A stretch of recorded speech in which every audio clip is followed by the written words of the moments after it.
श्री शिवाय नमस्तुभ्यम। जय महाकाल। दोस्तों, जैसा कि आप सभी जानते हैं, कार्तिक माह के पावन दिन चालू है और आ रहा है सबसे महत्वपूर्ण त्यौहार, जो कि है धनतेरस। इस बार धनतेरस का यह पावन पर्व 10 नवंबर शुक्रवार के दिन है।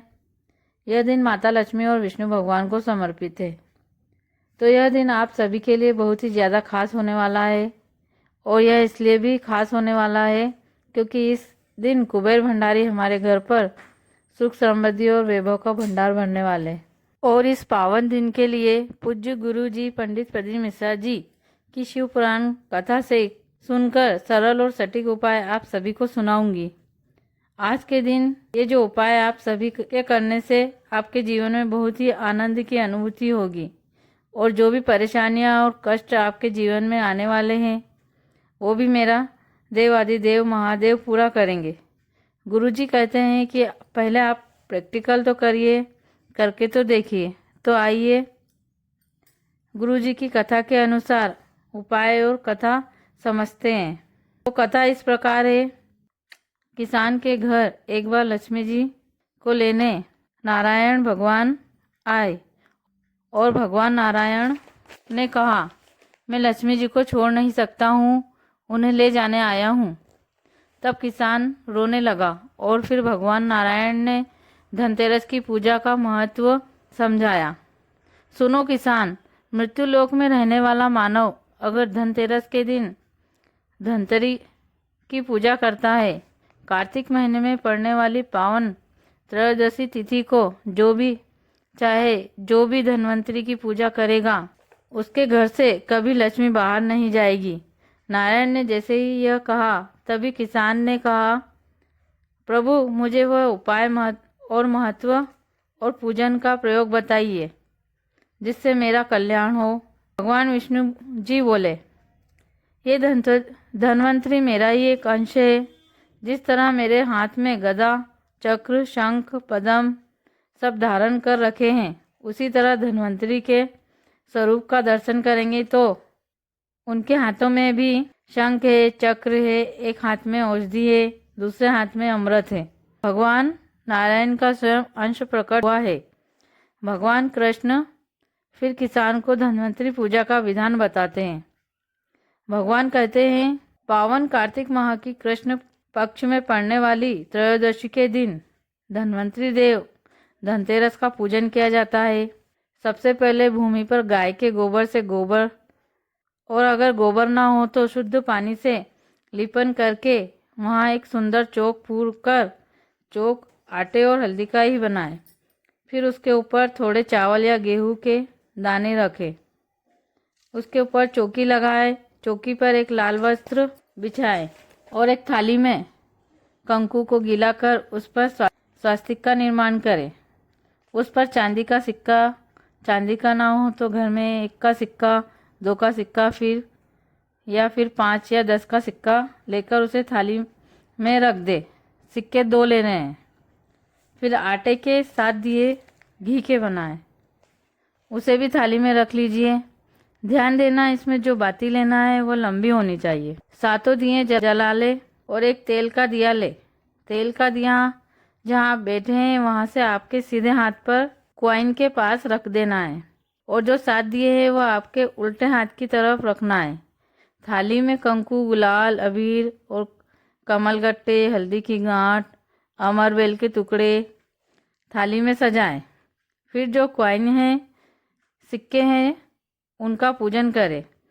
पूजन करके दोनों सिक्कों को उठाकर पहले चांदी के सिक्के पर कलेवा लपेटे, फिर सादे सिक्के पर कलेवा लपेट ले। फिर उसको थाली में रख ले। उस पर जल का छींटा देकर उनका पूजन करे सुंदर भाव से और चावल हल्दी से पीले चावल कर ले। उल्टे हाथ में पीले चावल लेकर उन सिक्कों पर चढ़ाएं। जब चावल चढ़ाए तो गणेश जी का भी स्मरण करें। हे श्री गणेश, रिद्धि सिद्धि के दाता, माता लक्ष्मी को लेकर, कुबेर भंडारी और नारायण को लेकर सदा विराजमान मेरे घर में रहें। यह सब चावल छोड़ते हुए भगवान गणेश जी से विनती करना है। माता लक्ष्मी से विनती करे, भगवान शिव का स्मरण करे और चावल छोड़ते जाए। चावल पूर्ण छोड़ दे। पूजन पूरी तरह से हो जाए तब 7 अमरबेल के टुकड़े, कमलगट्टे, हल्दी की गांठ 7 माता लक्ष्मी को समर्पित कर दें।